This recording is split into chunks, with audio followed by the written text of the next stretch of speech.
మీలో కూడా ఉంటే మీరు ధర్మాత్ములుగా నిలబడతారు. అందుకే రామకృష్ణ పరమహంస దీనికి ఒక అద్భుతమైన ఉదాహరణ చెప్పేవారు. ఏనుగు ఎప్పుడూ తొండాన్ని సరిగ్గా ఉంచదు. అది ఇలా నడుస్తూ ఉంటుంది, ఇలా ఎత్త స్తంభం ముట్టుకుంటుంది, ఈ తాడు లాగుతుంది, ఏదో కొమ్మ లాగుతుంది. శృంగేరిలో ఏనుగు ఆడవాళ్ళు తలలో పెట్టుకున్నటువంటి పువ్వులు లాగడం కూడా నేను చూశాను. అంటే శృంగేరిలో ఏనుగే అలా చేస్తుందని మీరు అనుకోకండి. ఏనుగు యొక్క చిలిపితనం అటువంటి, దాని తొండం ఉత్తినే ఉండదు, ఏదో పని చేస్తూ ఉంటుంది. మామటి పక్క నుండి ఏం చేస్తాడు, అలా వెళ్ళిపోతుంది అనుకోండి, మీరు కష్టపడి మారేడు చెట్టు పెంచారు, అది ఇలా ఎత్తుతుంది, మామటి అది పెట్టి ఇలా అంటాడు, తొండం దింపేస్తుంది. మళ్ళీ 4 అడుగులు వేస్తుంది, తోరణం పట్టుకుంటుంది, ఇలా అంటాడు, మళ్ళీ దింపేస్తుంది.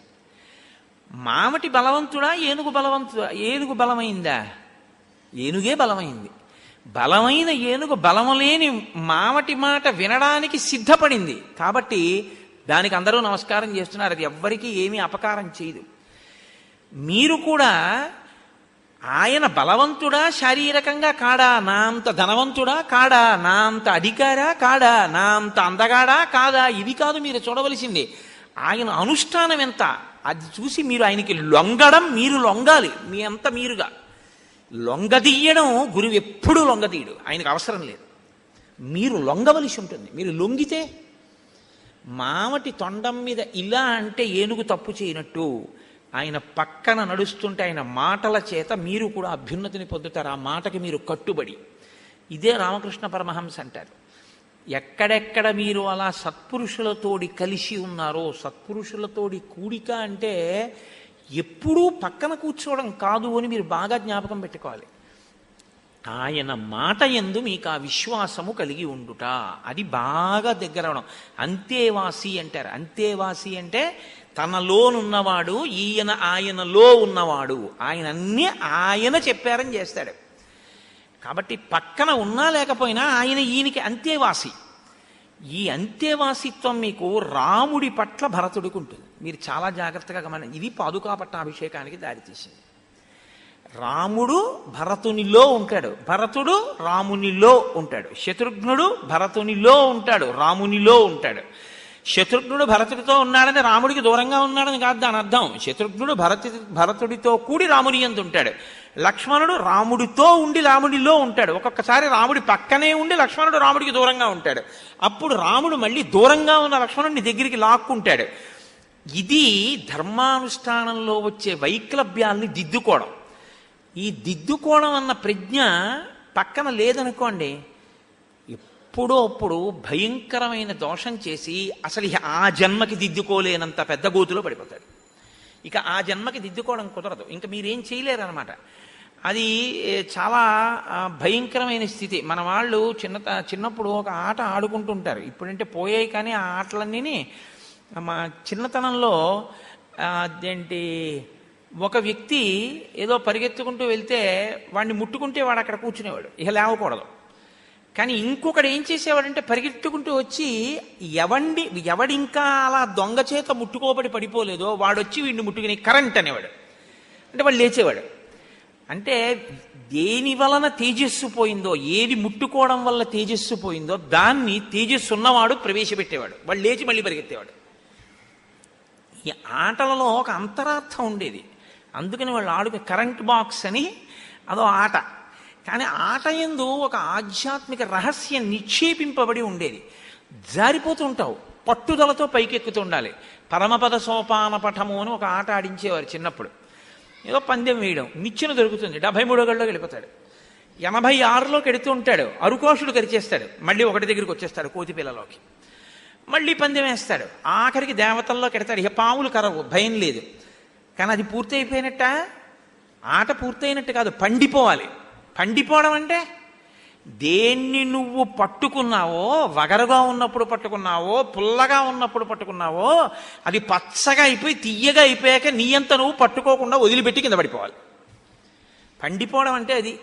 పిందె పట్టుకుంటుంది వగరగా, కాయ పట్టుకుంటుంది పుల్లగా, అదే మామిడి పండు అయిపోయింది, తియ్యగా అయిపోయింది. ఇప్పుడు ఆ పండిపోతే ఇంకా చెట్టును పట్టుకోదు, ఊడి కింద పడిపో.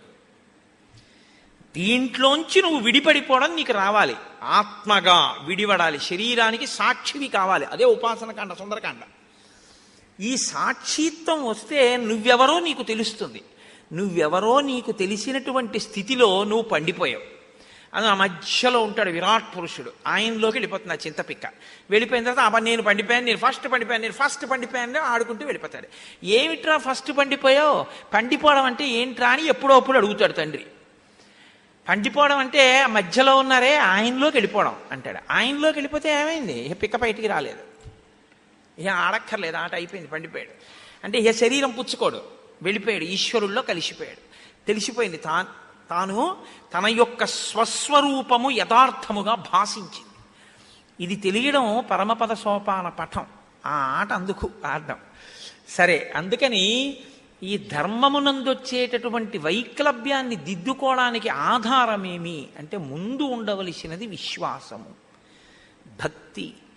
అసలు ముందు ఇది లేదనుకోండి, ఆయన చెప్తారు కానండి అవన్నీ ఎక్కడ చేస్తామండి, అవన్నీ ఏం అక్కర్లేదు, ఏదో వినడానికి అంతే అన్నారు అనుకోండి, దానివల్ల ఉపయోగం ఏమి ఉండదు. మీరు అనుష్ఠానంలోకి తెచ్చుకుంటే ఉపయోగం ఉంటుంది.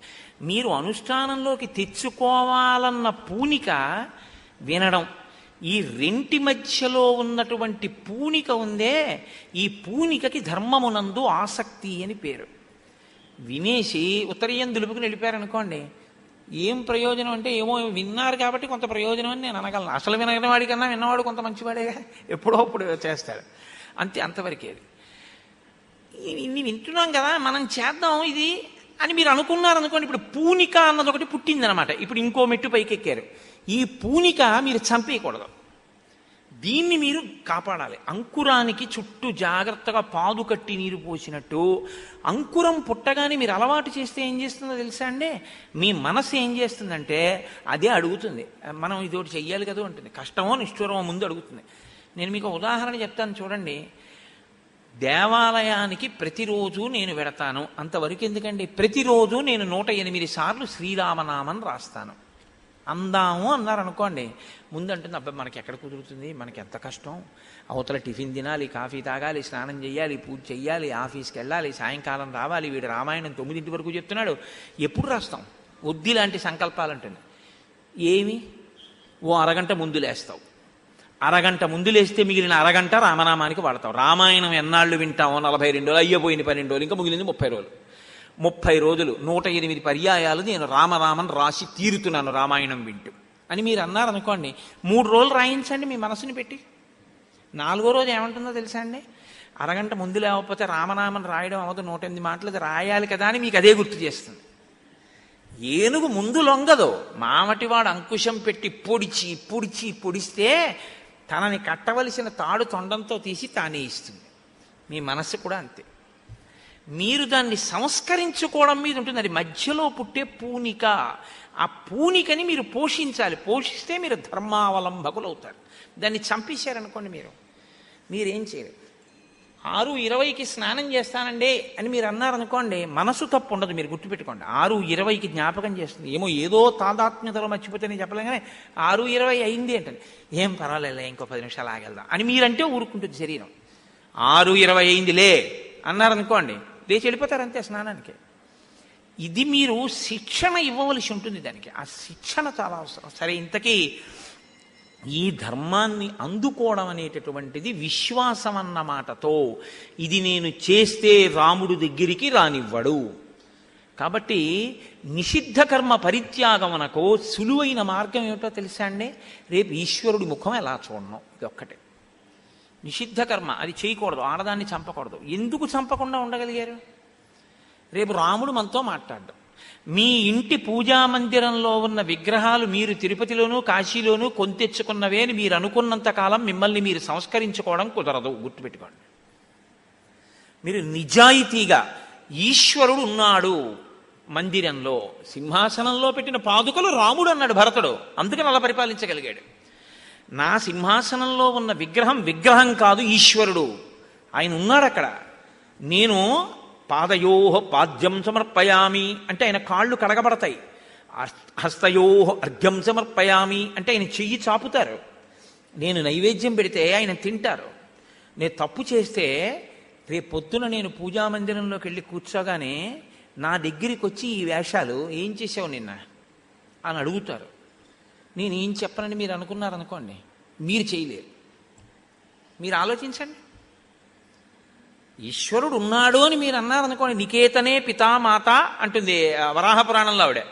ఇంట్లో ఈశ్వరుడు ఉన్నాడు, ఉండకపోవడం ఏంటండి, పూజామందిరంలో ఉన్నాడు కదా అని అమ్మో స్వామి ఉన్నారండి, రేపు పొద్దున్న నేను వెళ్ళి ఆయన దగ్గరికి వెళ్ళి కూర్చోగానే హస్తయోహ అర్ఘ్యం ఛీ నీ చేతి నీళ్ళు నాకెందుకు పాపాత్ముడా ఇవన్నీ చెప్తావు, వెళ్ళి మళ్ళీ తప్పుడు పనులన్నీ చేసి వస్తుంటావు. బుద్ధి మార్చుకో ఎన్నాళ్ళకి. మీ పిల్లల్ని మీరు దెబ్బలాడినప్పుడు ఈశ్వరుడు మిమ్మల్ని దెబ్బలాడ్డాన్ని ఎందుకు అనుకుంటున్నారా? కాబట్టి మీ పిల్లల్ని చూసి మీరు సంతోషంగా ఉండాలంటే మీ పిల్లలు తప్పు చేయకుండా కదా ఉంటే కదా ఉంటున్నారు. మీ పిల్లలు మంచి మార్కులతో పాస్ అయితే కదా ఉంటున్నారు. మీరు ధర్మం పట్టుకుంటే ఆయన అలాగే సంతోషించి ఓ ఉరే కోటేశ్వరరావు ఎంత మంచి పని చేసావురా అని ఆయన అన్నాడు అనుకోండి, మీ పిల్లలకి ఏం లోటు? మీ ప్రేమ వాళ్ళకి దొరికినప్పుడు మీరు ఏమైనా వాళ్ళకి చేయగలరు. అలా మీరే చెయ్యగలిగింది అఖిలాండ కోటి బ్రహ్మాండ నాయకుడు ఆయన మీకు ఏం చేయలేడని మీరు అనుకుంటున్నారా? కోట్లకి పడగలెత్తిన వాడికి డబ్బు కావాలంటే బ్యాంకుకి వెళ్ళాలేమో, ఈశ్వరుణ్ణి నమ్ముకున్న వాడికి అవసరానికి అది కురుస్తుంది, వస్తుందంతే. ఆయన నిజంగా త్రికరణ శుద్ధిగా నాకు ఈ అవసరం కలిగింది ఈశ్వర అని పూజామందిరంలో చెప్పుకుంటే ఈశ్వరుడు అనుగ్రహించి ఇస్తాడు, నన్ను నమ్మండి. నాకు వేదిక మీద చెప్పడం ఇష్టం లేదు, అనుభవాలు ఇవ్వగలడు ఈశ్వరుడు. ఎప్పుడు? డబ్బు అవసరమైనప్పుడు ఈశ్వరుణ్ణి నమ్మడం కాదు, రోజూ ఈశ్వరుడు ఉన్నాడని నమ్మి మిమ్మల్ని మీరు పట్టుకోండి. అది ధర్మం. రాముడు ఉన్నాడు అడవిలో, తెలుస్తుంది మందరిని చంపేస్తే ఆయనకి ఎలా తెలుస్తుందిలే, ఇక్కడ చంపేస్తే అక్కడ తెలిసింది ఏంటి, పర్లేదు కొట్టవర్ల బారే. మా పూజామందిరంలో ఉన్న ఆయనకి నేను ఏం చేశానో ఆఫీసులో తెలిసిందేమిటి అని ఇలా అంటే ఆయన చూస్తున్నాడు, అన్ని భూతముల రూపంలో చూస్తున్నాడు, ఇక్కడ అంతర్యామిగా చూస్తున్నాడు. ఇక్కడ ఇలా పెట్టిన చేత్తో రేపు వెళ్ళి అక్కడ అలా దీపం పెడితే ఆయన మండిపోతాడని గుర్తుపెట్టుకో. ఎలా చేయి పెడతావు కింద? పెట్టలేవు. నీకు ఈశ్వరుడు ఉన్నాడన్న నమ్మకం ప్రధానం. రాముడున్నాడు. త్వాంచ మాం చైవ నాభిభాషిష్యతే ధ్రువం. నీతో నాతో రాముడు మాట్లాడడు. శత్రుఘ్నుడు చెయ్యలేదు, భరతుడు చెయ్యలేదు. అలా అయితే ఈవిడ్నే చంపేద్దును అన్నాడంతే. ఈవిడ చేసిన పాప ఆవిడ చెప్పింది, చేసింది ఈవిడే. ఈవిడ్నే చంపాలి, ఆవిడ్ని ఎందుకు ముందు ఈవిడ్ని చంపేయాలి.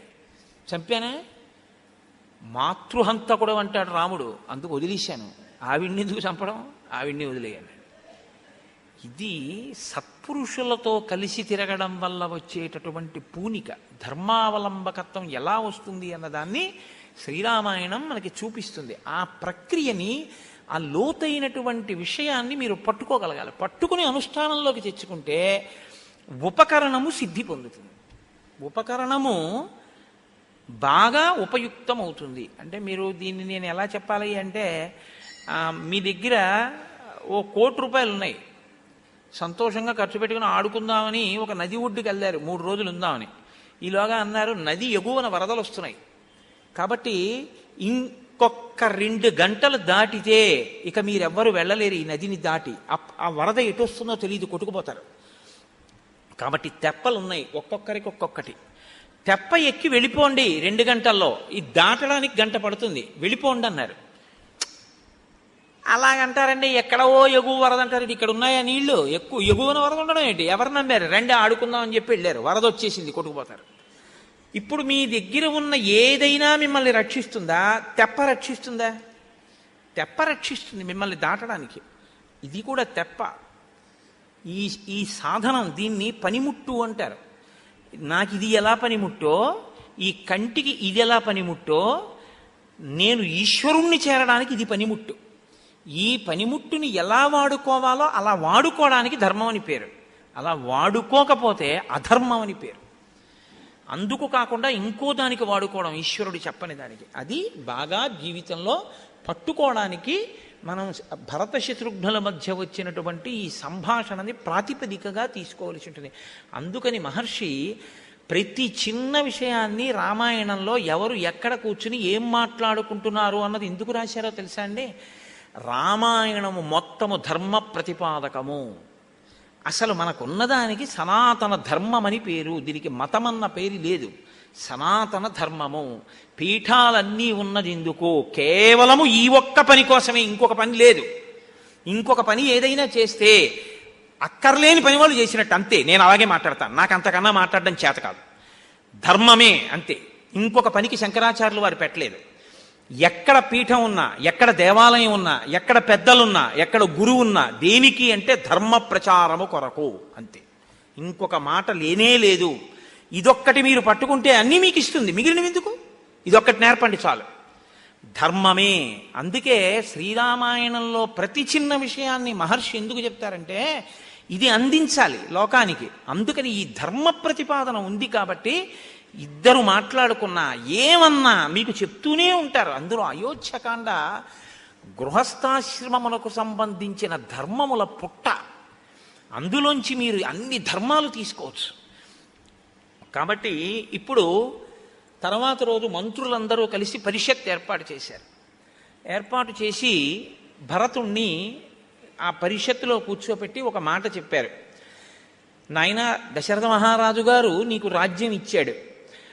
సింహాసనం దీర్ఘకాలం పాటు అలా ఖాళీగా ఉండకూడదు, అరాచకత్వం ప్రబలుతుంది. కాబట్టి నువ్వు ఈ రాజ్యాన్ని స్వీకరించు అంటే భరతుడు అన్నాడు, అభిషేచనికం భాండం కృత్వా సర్వం ప్రదక్షిణం భరతస్థం జనం సర్వం ప్రత్యువాచ ధృతవ్రత జ్యేష్ఠస్య రాజతా నిత్యం ఉచితా హి కులస్యనః నైనం భవంతో మాం వక్తుం అర్హంతి కుశలా జనాః రామః పూర్వోహినో భ్రాత భవిష్యతి మహీపతి అహం త్వరణ్యే వత్సామి వర్షాణి నవపంచ యజ్యతాం మహతీ సేన చతురంగ మహాబల ఆనయిష్యామ్యహం జ్యేష్ఠం భ్రతరం రాఘవం వనాత్.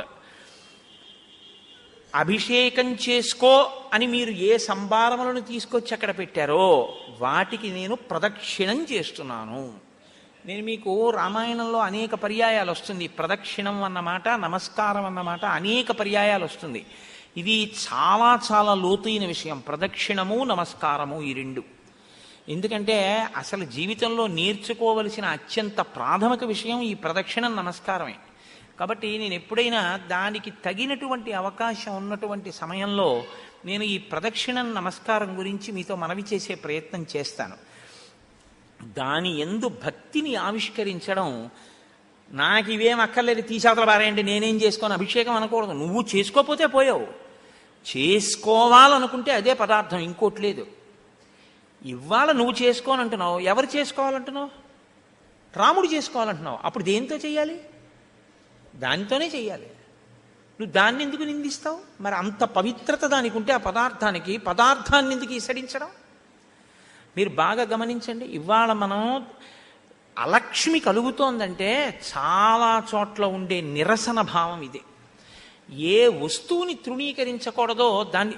ఇప్పుడు నీకు భోజనం తినాలని లేదు, నువ్వేమనాలి? నాకు ఇవాళ ఆకలిగా లేదు, భోజనం వద్దులేండి, వేరొక ప్రయోజనానికి వేరొకరికి దాన్ని వినిమయం చేయండి అని చెప్పాలి. దిక్కుమాలిన భోజనం ఇప్పుడేంటి అనకూడదు. దిక్కుమాలిన భోజనం ఏంటి? కాసేపు ఆగి నీకు ఆకలిస్తే అదే భోజనం, అది బ్రహ్మం, అది అన్నం పరబ్రహ్మస్వరూపం. దాన్ని ఎందుకు తిడతావు?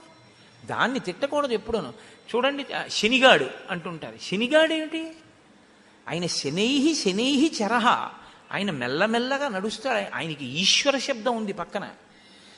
అటువంటి మహానుభావుడు ఆయన నీకు జీవితంలో కష్టాన్ని ఎదుర్కోగలిగినటువంటి గొప్ప ఓర్పునిస్తాడు శనైశ్చరుడు. కాబట్టి అలా నింద చేయకూడదు. శనిగాళ్ళే వచ్చాడండి, దిక్కుమాలింది అవతల పారే అండం, భోజనం పళ్ళాన్ని విసరడం, ఆ పువ్వులు మొదలైనటువంటివి కనపడితే తీసి పక్కన పెట్టకుండా తొక్కడం, ఇవి పదార్థం పట్ల ఎలా ప్రవర్తించాలో అలా ప్రవర్తించకపోవడం. అలా ప్రవర్తించకపోతే ఏమవుతుందో తెలుసా అండి? దానివల్లే అలక్ష్మి కలుగుతుంది. అది ఆ నిరసన భావం మంచిది కాదు.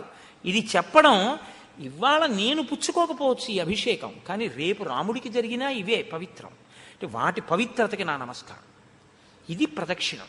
కాబట్టి ప్రదక్షిణం చేశాడు ఆయన. ప్రదక్షిణం చేసి వచ్చి కూర్చుని దేన్ని వద్దు అంటున్నాడు? నాకు అభిషేకం వద్దు అన్నాడు. ఎందుకు వద్దు అనాలి? కారణం చెప్తున్నాడు.